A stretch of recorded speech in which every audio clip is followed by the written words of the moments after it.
Hey everyone, I'm Mike Prue from Hill Holiday and co-author of the book Social TV. I am at Mashable's headquarters with Christina Warren, who I know more as @FilmGirl on Twitter.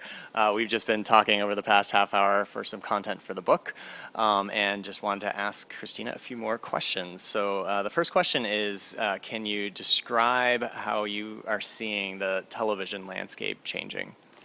I think that people are consuming TV in much more different ways than they were before. I know my mom watches most of her TV now on her iPad, Wow. which is a big change. My cable company has an iPad app that acts just like a cable box, so I watch a lot of my content on the iPad. I think that it's becoming more natural for us to go to the internet or to a connected TV device or to our phones or tablets or whatever and consume our content that way rather than just turning on the tube the old-fashioned way. Yeah, for sure. One thing that's happening, that I'm seeing is television is becoming, or at least hoping to become, a lot more lean forward. Yet the masses still want to veg when they watch television. So how do you resolve that? Is it the technology that's pushing it, or is this something that consumers really want? I think it's two things. I think first, you have to make sure that the content that you are making lean forward is the appropriate content for lean forward. So a show like The Voice works really well with being, not having to be completely engaged, but you can be online with it and you can interact. It can be on in the background, versus something like Mad Men, where you might not, you want to watch the show, right. or a show like Game of Thrones or Boardwalk Empire, where you want to enjoy the program and not necessarily be lean forward and engaged with a bunch of external activities. So I think that's the first thing, is making sure the content is right. But I think the second thing is that making sure that even when you do have that interactive component, that it can slide right in the background if it needs to, so that people who just want to watch TV can just watch TV. What do you think social media, the biggest effect that it's having on television?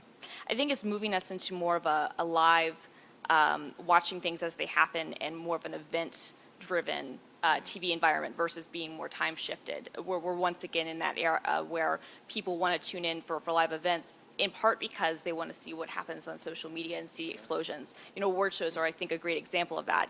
After Kanye West, interrupted Taylor Swift at the MTV Awards, that was this huge online moment and this huge kind of collective story that happened not on the air, but online. And if you want to be part of that story, then you have to be watching TV live, and you also have to be engaged. So I think that's the biggest thing, is that it's pushing people to experiencing things live as they happen, if only so they can know what everyone else is talking about and be part of that bigger conversation. With everything that's happening to television, clearly there are more and emerging opportunities for advertisers.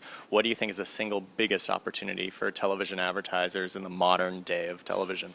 I think that they have the potential to get into different media channels and to target more specific niche audiences than they ever did before, because of social media and because we can get more direct feedback as to who's watching a show and what they think of a show. That gives advertisers a much better insight into who that audience actually is versus just what you get from standard ratings or from standard, metrics and demographics. You can have a much better idea. Okay, these are the shows I should be targeting. This is my customer. This is how I should select these things. So I think just having these better metrics and better insights into who your audience is probably the biggest single benefit for marketers. Excellent. Well, I've been talking with Christina Warren at Mashable's headquarters. Social TV, the book, comes out February 28th, but it will be available for pre-order in the end of August. For more information, you can go to facebook.com/socialtvbook.